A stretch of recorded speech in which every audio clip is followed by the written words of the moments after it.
And welcome back, everybody. This is Panzer King here in the Lion's Den, bringing you the end of 1936 and going over what has happened. We'll start with Germany.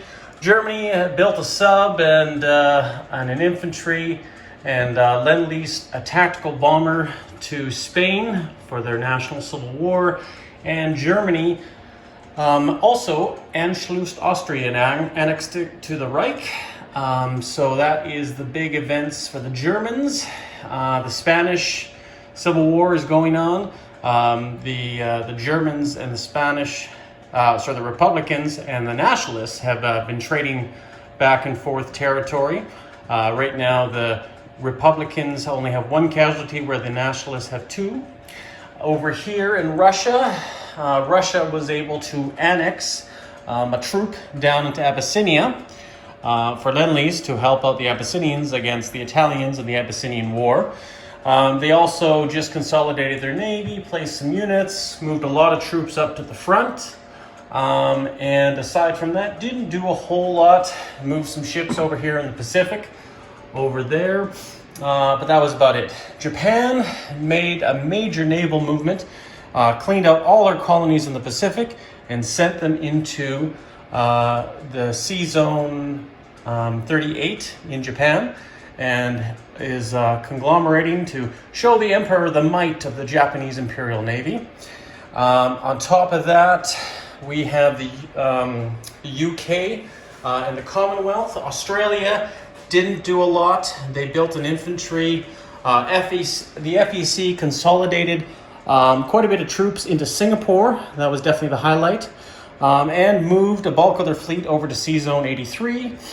Over to Canada, they just basically moved the Patricia Pats and the Queen Zone into Ontario there. Didn't do a whole lot. And the United Kingdom moved around some of their fighters, moved their navy out of Scapa Flow up here down into Sea Zone 24.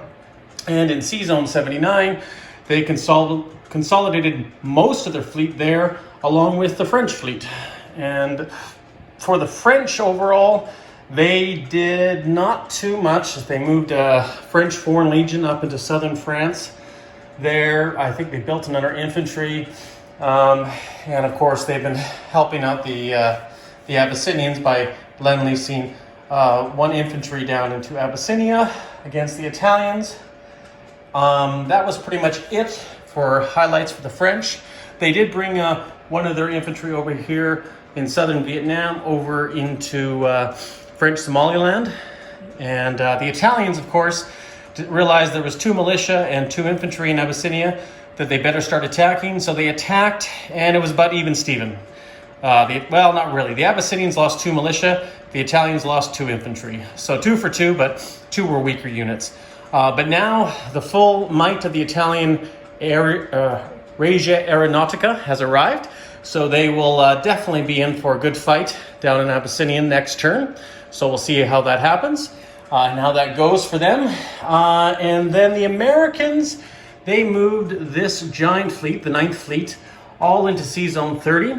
They consolidated a few planes up into Washington, D.C. Very likely, maybe, because Jinx is afraid of this puny little German liner here with a man and infantry, or maybe he's just very wise to the point that, you know what, it's best to consolidate before being surprised. And the Chinese. Well, the Chinese, and I guess I'll go over both of them. The communist Chinese did a very good role and were able to roll too and influence the northern warlords there in Peking.